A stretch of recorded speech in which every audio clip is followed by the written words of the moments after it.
Good morning and welcome to the Core Connection. I'm Mira Rubin here with you on Enlightened World Network. And today's topic is one foot in front of the other. And this is how we make a journey of 1,000 miles, right? It starts with one step and a renewed commitment from one step to the other. So before we get started, I think it'll be an interesting conversation. And before we get started, let's take a minute or two to get present. Let's take a deep breath in through your nose and hold it. And imagine clean, crisp oxygen flooding your lungs, flowing into your bloodstream, nourishing all your cells, all your organs, bringing vital life energy to your body and being. And as you exhale, exhale any tension, stress, negativity, fatigue. And now let's take another deep breath in through your nose and hold it. This time, imagine brilliant, bright light, lighting you up from the inside out, illuminating, electrifying, and energizing all your cells, all your molecules, your electrons, creating this brilliant beam of light and energy from your heart out into the world. And as you exhale, exhale any remaining tension, stress, negativity, fatigue. And now let's press our palms together. Vigorously rub your hands together to feel the pressure, the motion, the friction, the temperature, the tickling and tingling when you stop, and allow all those sensations to bring you present right here, right now, into this remarkable physical form that enables you to experience life. Welcome, welcome, welcome. It's so good to be here with you on this Friday. Welcome, Carolyn. Welcome, Rosalind. Great to have you guys with us. And welcome to everybody else who's joining us. We're talking about persistence and commitment, and one foot in front of the other, to be continuing to renew our commitment, even when sometimes the paces of that stepping onto the path become slowed, or when they quicken through all of that, and sometimes it might feel like we're at a standstill, and other times it might feel like we're moving 2 steps forward and 1 step back. But what we get to continue to do is renew our commitment. And, we can talk about commitment in the context of, in so many different contexts, right? We can talk about commitment in our beingness, who we have a commitment to show up as in the world, how we choose to be in the world. And there are diversions sometimes from that commitment to our highest values or who we choose to be. And what we get to do is to bring ourselves back to those commitments, to putting one foot in front of the other, to being present. So we all face such a wide range of experience, right? Sometimes we feel really gratified and proud, and other times we feel disappointment, shame, all kinds, the whole spectrum. And through it all, we get to come back to self and renew ourselves and recommit to our continued journeys. So I told you I've been reading this book. I'm going to share it with you, The Energy of Money. And I highly recommend it. I've been reading it because as you know, I'm developing a course to transform our relationship with money. So I've been schooling myself in courses or programs that other people have put together.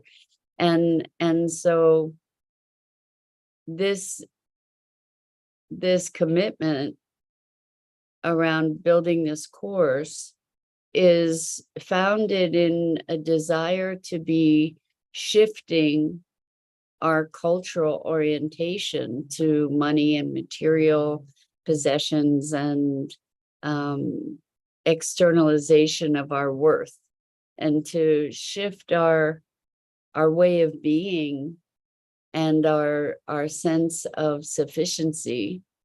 Anyway, I'm excited to be building it, and I'm taking a course to learn how to do this, and I'm sharing this with you because there's a lot of moving parts and a lot of energy, and there's personal growth at the same time that there's learning, which I guess we can call that personal growth too. And sometimes it can, I can feel overwhelmed, and I know that this is the case for all of us, right? That there are things that we look to undertake in life where, and this has sort of been a theme for the week, is beyond our ableness, right? So when we're stepping into the unknown, taking another step forward on a path where we don't actually know the turns and twists, that it can bring up all kinds of stuff. And we get to calibrate to that, so sometimes we move more quickly, sometimes we move more slowly.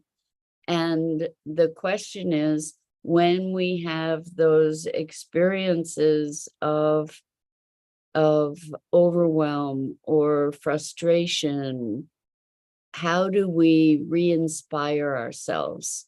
And I was just using this example because it's most immediate for me. It's like, okay, keep going. Okay, keep going. How do we do that? What do we do to continue to put one foot in front of the other? And it occurs to me that one of the ways that we can do that is by saying just one more step, just one more. And there are times when we get to give ourselves the gift of resting, also to allow yourself some distance to then be able to come back and take the next step and the next step. But what we're talking here about is not only renewed commitment, but how do we re-inspire ourselves?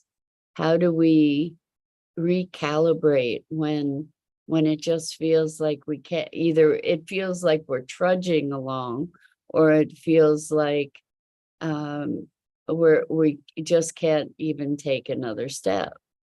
And it's interesting, I was working with a client yesterday who pretty much had hit a wall. They've been overextending for a really long time, just pushing and pushing and pushing and pushing, to the point where they just want to crawl into bed and hide and never come out. And we were able to do a session yesterday that radically shifted their experience, because they gave themselves permission to take care of themselves. They gave themselves permission to step back and just take a well-deserved and long-needed break, to just say, okay, now I get to recalibrate, I get to rest, I get to focus on me instead of pushing myself like a machine, so there are times when that one more step is not going to happen. And we don't have to push ourselves to the point where we're incapable of taking that one more step. We get to take those rests along the way as we put one foot in front of the other.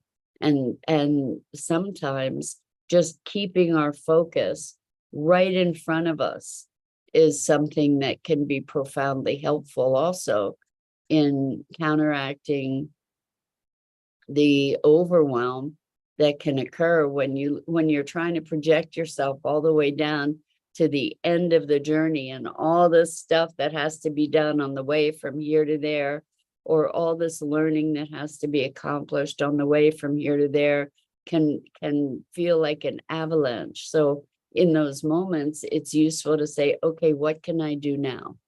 And now, and now. And as we do that, we end up progressing along that path, along that journey. And it's interesting to notice particularly when we're stepping into arenas beyond our ableness or beyond our knowing, that it stirs the pot in a big way, right? We get, some of us might get anxious, some of us might feel paralyzed, some of us just go into avoidance, and maybe it's a good time to eat, or maybe it's a good time to check my emails or play the game that I play on the phone, or that we have all these strategies to cope, which can be, in moderation, can be positive, and sometimes they can be reaching into the extreme, right? That take us kind of left turn off the path, and we have to find our way back again. And so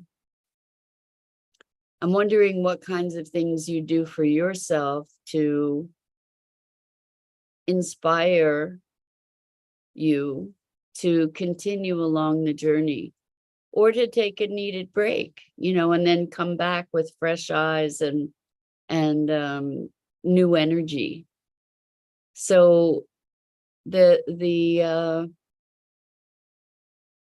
I guess the caution here, or the suggestion, is that when we're on this long trajectory, there are going to be ups and downs. And if we can accept that, then perhaps we can be able to relate to it without reacting to it, that we can care for ourselves in an appropriate way along the path. So Rosalind says the process of being able to let go of unneeded or not valuable tasks. That's huge, Rosalind.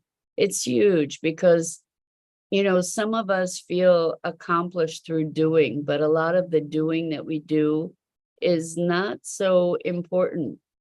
It's just not, it's a time filler. It's an energy deflector, perhaps. Good morning, Jenny. Welcome. It's so good to have you here with us. We are talking about putting one foot in front of the other. And Jenny says, what about unmet needs?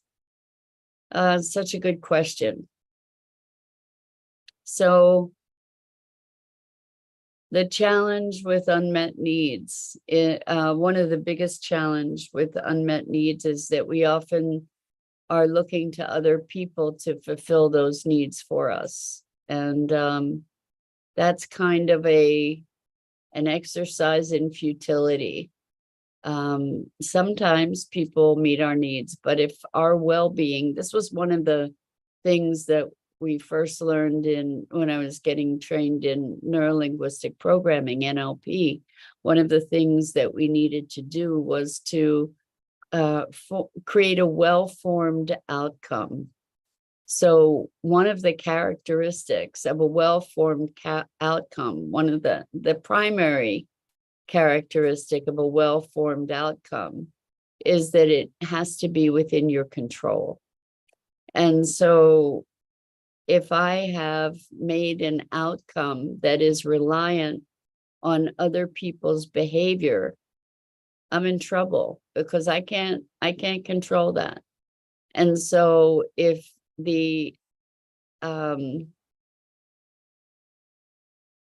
so for instance, if a client were to come to me and the outcome that they wanted is that they wanted their spouse or their partner to be acting or behaving in a different way, that's not a well-formed outcome because it's not within their control.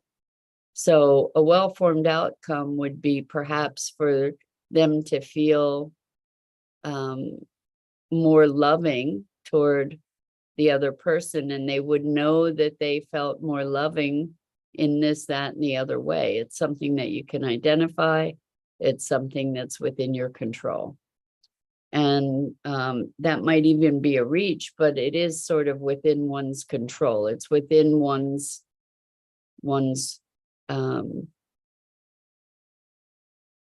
purview, I guess, to be able to shift our beingness, like that's the intention. I don't know if that's actually a well-formed outcome, but it's closer to the realm of one's own control.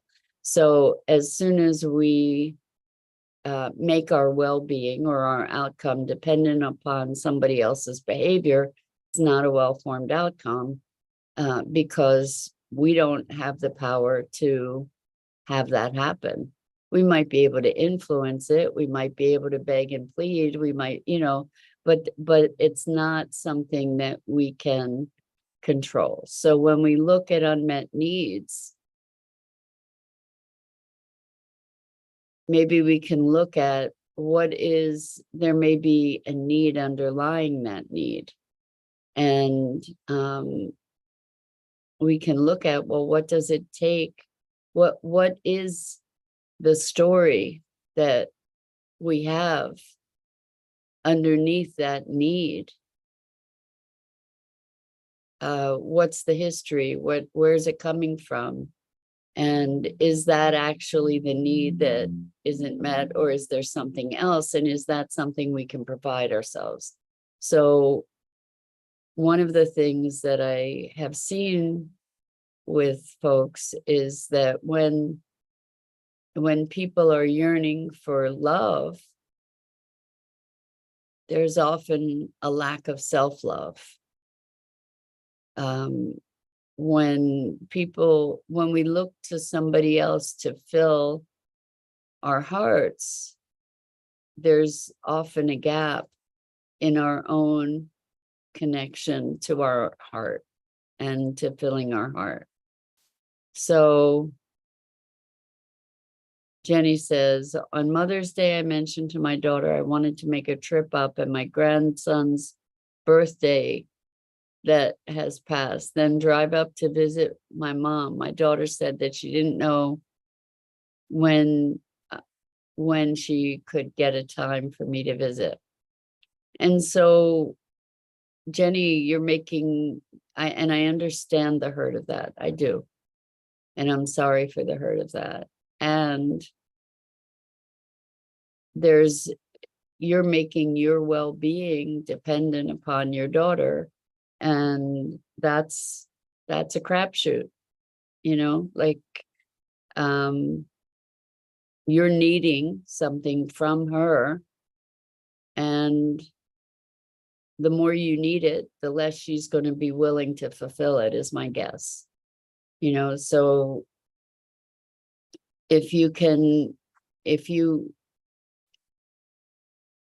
any of us can express our desires, if we can express our desires without attachment, That's I guess that's the it's sort of a Zen koan, right? You know, like how do you have desire without attachment? And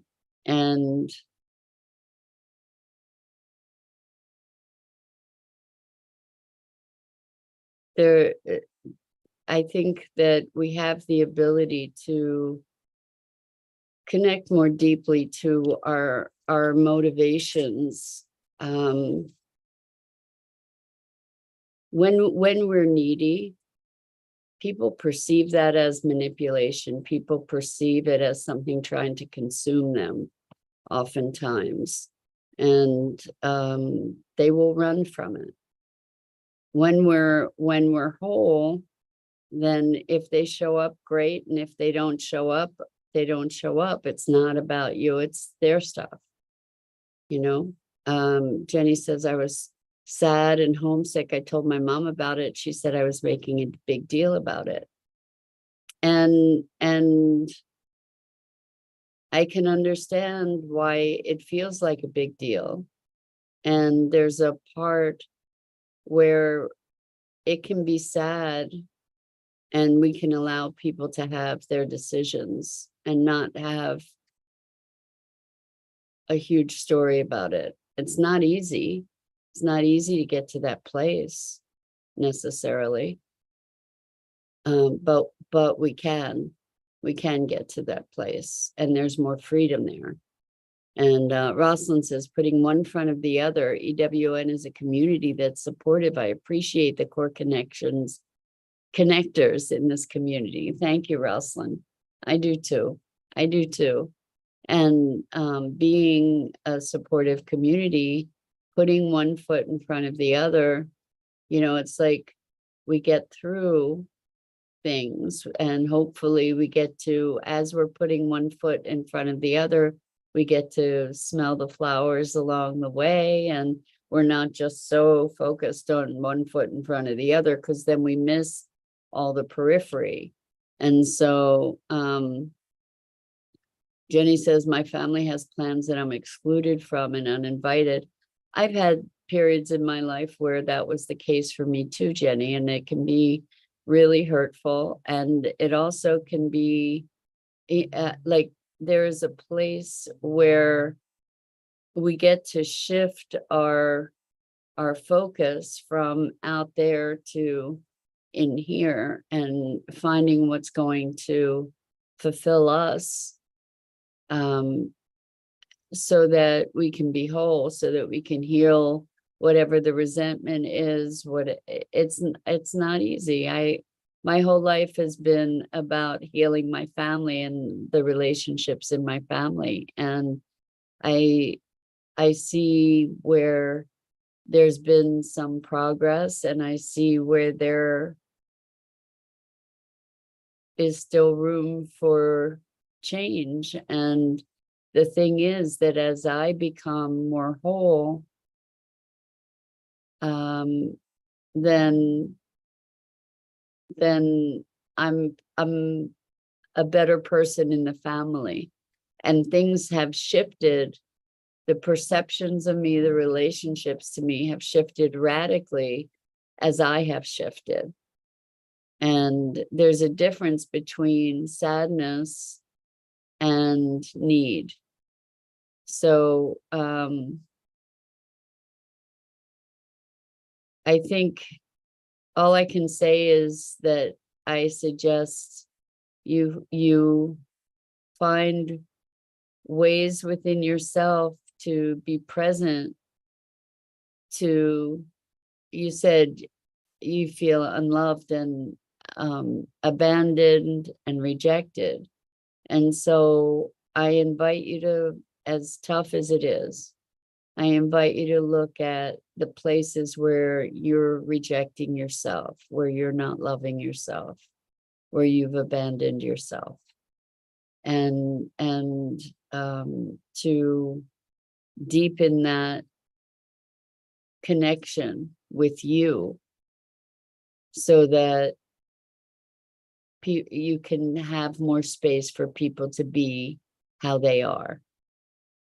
And what I notice is when there have been times in my family when I have had those feelings of being rejected and abandoned, that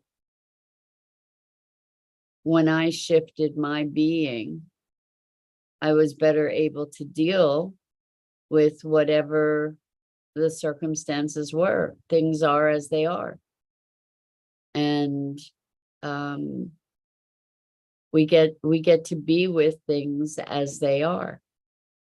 And the stories that we create, the unloved, abandoned, rejected, those are stories that we create. And even if somebody says, I don't love you, like I have had times where I have been told by relatives, I don't know if I do love you. And so I appreciate that you're saying, I feel I don't matter and am invisible. Those are all things that you get to work on you. That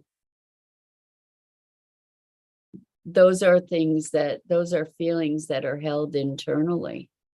Those are internal wounds that are calling for your healing of them.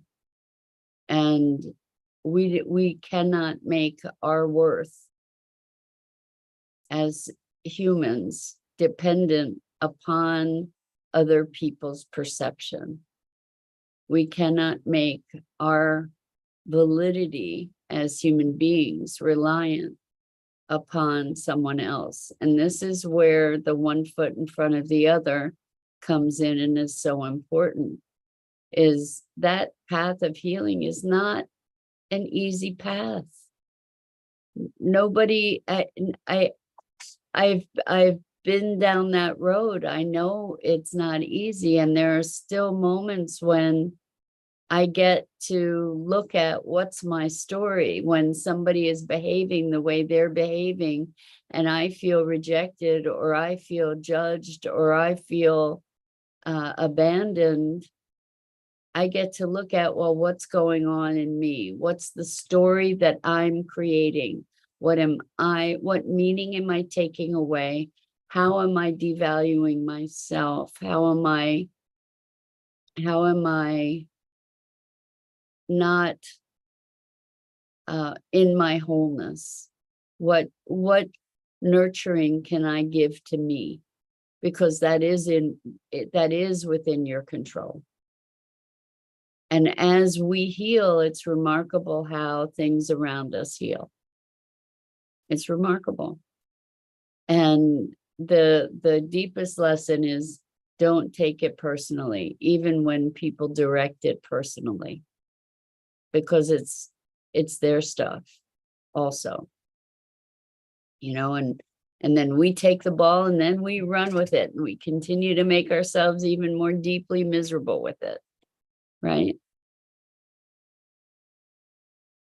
It's a matter of redirecting our focus and redirecting our hearts, and it's not easy.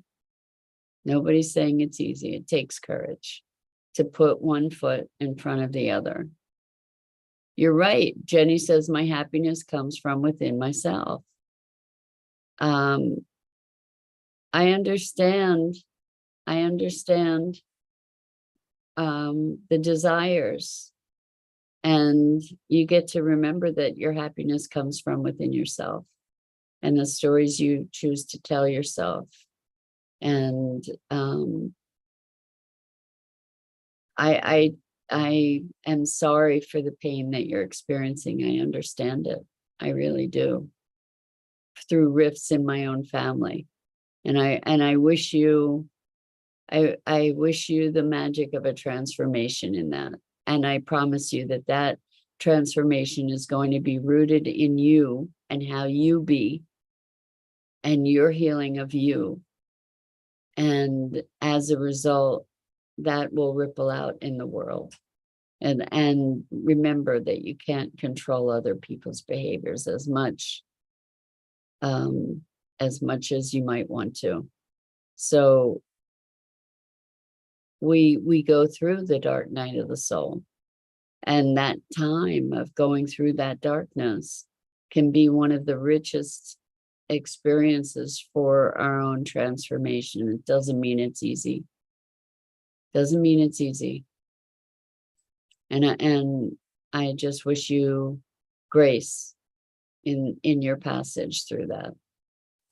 And one foot in front of the other. It takes commitment. It takes persistence, and just refocusing and redirecting. And it's as horrible as you allow it to be. And that may seem harsh, but that's actually the case. You know, that when we just say it's horrible, it becomes more horrible. When we allow things to be as they are, even though we don't like them, it is how it is. I hate it. It feels horrible. Then at least we know where we are and we can move from that space. But we need to allow things to be as they are in order to respond in an appropriate way. And truly, it is how it is. And we're the ones that say it's horrible, it's wonderful, it's abandonment, it's love, whatever. We're the ones that say that. And it is how it is. And that's the thing, putting one foot in front of the other to move forward into discovery, into new possibility. It can be a difficult journey, and may your steps along the path be graced for all of us. So with that, that's it for today and for this week, and encouraging all of you, all of us together, to imagine ourselves arm in arm, putting one foot in front of the other. And Carolyn says, you have to believe in yourself. You cannot control what others say. You have to move on. And it's very much easier said than done. We all know it's not easy. And the biggest gift that we can give ourselves is the gift of our own wholeness and healing. And it's not easy. I get it. So it's not easy until it's easy. You know, until we stop trying to make it be something other than it is, it's hard. When we start allowing things to be as they are, then there's a shift. The struggle shifts. So with that, I'm Mira Rubin. This is the Core Connection. And I go live here each weekday morning on the Enlightened World Network Facebook page and YouTube channel at 9 a.m. Eastern. And I encourage you to check out the other awesome programming on Enlightened World Network and Enlightened World Living. And I am so grateful to each of you for being here and having these conversations and being vulnerable and being willing to look even when it isn't comfortable. So until next time, I wish you a wonderful weekend. So much